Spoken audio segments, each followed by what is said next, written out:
একদিকে নতুন করে আবারও ঘূর্ণাবর্ত তৈরি হচ্ছে। গত কয়েকদিনও যেভাবে অতি ভারী বৃষ্টিতে বিভিন্ন জায়গায় নদীগুলির জলস্তর যেভাবে বৃদ্ধি হয়েছে, চাষের জমিতেও যথেষ্ট জায়গায় জল দাঁড়িয়ে গিয়েছে, ফসলের ক্ষয়ক্ষতি হয়েছে। দেগঙ্গার ছবি দেখানোর চেষ্টা করব। গত কয়েকদিনে টানা বৃষ্টিতে জলমগ্ন দেগঙ্গার বিভিন্ন সবজি বা চাষের ক্ষেত, এই সেই ছবি। চাষিদের মাথায় হাত পড়েছে। গত কয়েকদিনে টানা বৃষ্টিতে দেগঙ্গার একাধিক চাষের জমিতে জল দাঁড়িয়ে গিয়েছে। বিভিন্ন জায়গায় সবজি চাষ যথেষ্ট ক্ষয়ক্ষতি হয়েছে বলে কৃষকরা অন্তত মনে করছেন। মাথায় হাত পড়েছে দেগঙ্গা কৃষকদের, একেবারে জল দাঁড়িয়ে গিয়েছে প্রত্যেকটি চাষের জমিতে। আমি সরাসরি যাওয়ার চেষ্টা করব। এই মুহূর্তে আমাদের সঙ্গে দেগঙ্গা থেকে রয়েছেন আমাদের সঙ্গে আমাদের প্রতিনিধি পঙ্কজ বিশ্বাস। পঙ্কজ, গত কয়েকদিনের ভারী বৃষ্টি কিন্তু আবারও নতুন করে ঘূর্ণাবর্ত তৈরি, ভারী বৃষ্টির ইঙ্গিত রয়েছে। বিভিন্ন জায়গায় চাষের কতটা ক্ষয়ক্ষতি হলো, কি ছবি?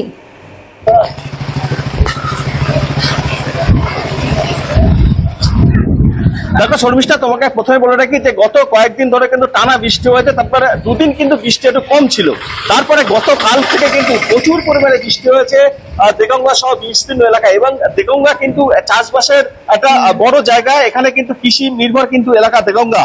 এই এলাকায় কিন্তু মানুষের কিন্তু কৃষি নির্ভর করে কিন্তু তাদের কিন্তু সংসার জীবিকা নির্বাহ হয়। কিন্তু সেই জায়গায় কিন্তু জল জমে, কখনো হাঁটু সমান জল, কখনো কিন্তু কোথাও কিন্তু কোমর সমান জলে কিন্তু একদম চাষবাসের অবস্থা বেহাল হয়ে পড়েছে। বিভিন্ন সবজি ক্ষেতগুলো যেমন ক্ষতিগ্রস্ত হয়েছে, তেমন কিন্তু আলু, পটল, শসা, বেগুন, লাউ সহ বিভিন্ন সবজি কিন্তু গাছ শুকিয়ে যাচ্ছে, গাছে পচন ধরেছে, গাছের পাতা হলুদ হয়ে যাচ্ছে। এমনটাই কিন্তু দৃশ্য আমাদের সামনে ধরা পড়েছে। তো আমরা এখন আমাদের এইখানে যে বেশ কিছু চাষি আছে তাদের সাথে কথা বলে নেবো। দাদা, কি অবস্থা চাষবাসের? সব বুড়ে গেছে, সব বুড়ে গেছে, মানছি সব বুড়ে গেছে। কি কি ক্ষতি হচ্ছে? কি কি ক্ষতি হচ্ছে? ও লাউ, পটল, পেঁপে টেপে সব বুড়ে গেছে। কি চাইছে শসা, সরকারের ক্ষতিপূরণ চাচ্ছি কিছু। কি কি চাষ করেছিলেন আপনি? শসা ছিল, লাউ ছিল, হ্যাঁ, পেঁপে ছিল, পটল ছিল। একদমই। দেখো যেটা কিন্তু চাষবাসের কিন্তু ব্যাপক পরিমাণে ক্ষতি হয়েছে দেগঙ্গা এলাকায়।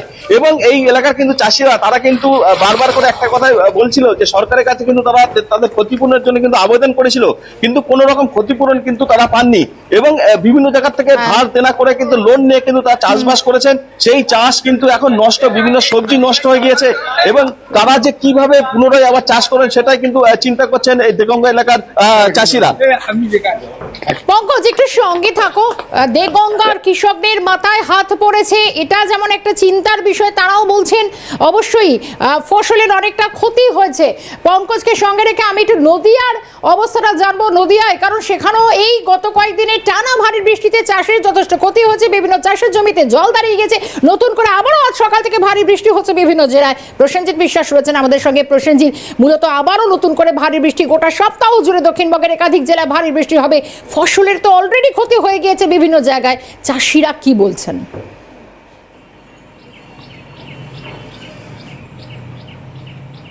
দেখো এই মুহূর্তে যে পরিস্থিতি, অর্থাৎ আমি আগে একটু চিত্রটা দেখে নিই, তারপরে কৃষকদের সঙ্গে কথা বলবো।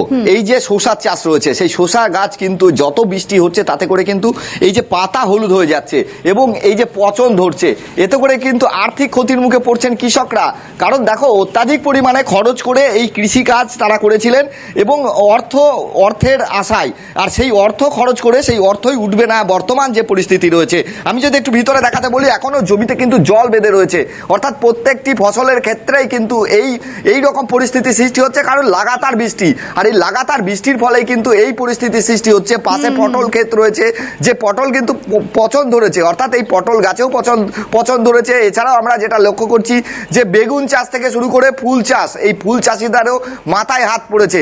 অর্থাৎ কার্যত যেটা বলা যেতেই পারে যে আগামীতে যে বাজারে আরও সবজির দাম বাড়তে চলেছে, এটা কিন্তু বাস্তব সামনেই উঠে আসছে। কারণ এখানে কৃষক রয়েছে, আমি একটু কথা বলার চেষ্টা করব। কতটা ক্ষতির মুখে পড়লেন? ক্ষতি, ব্যাপক ক্ষতি হয়ে যাচ্ছে, কারণ অতিরিক্ত ক্ষতি। শশা গাছ হলুদ হয়ে যাচ্ছে এবং পটল পচে যাচ্ছে। হ্যাঁ, এত অবিরাম বৃষ্টি, মানে বর্ষা তো মানে চারিদিক দিয়ে চেপে ধরছে। এমতো পরিস্থিতিতে এই প্রাকৃতিক বিপর্যয় ঘটলেই বারংবার কৃষকরা ক্ষতির মুখে পড়ছেন। কতটা সরকারি সহযোগিতা আপনারা পাচ্ছেন? সহযোগিতা পাচ্ছি কই, কোনো ক্ষতিপূরণ তো পাওয়া যাচ্ছে না। ক্ষতিপূরণ কিছুই পাচ্ছি না।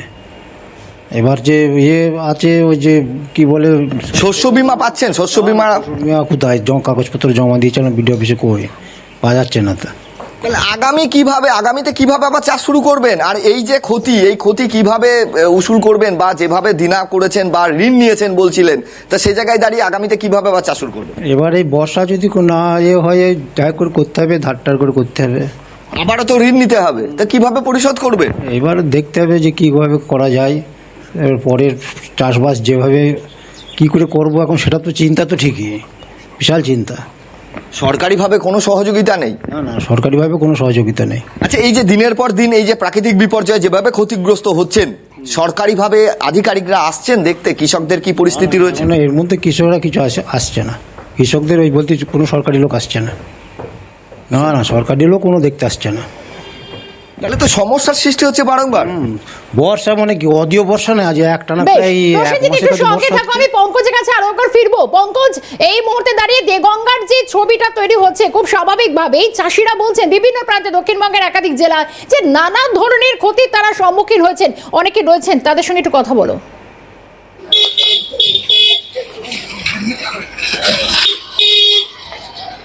একদম এই যে চাষবাস করেছিল, কি চাষ করেছিল?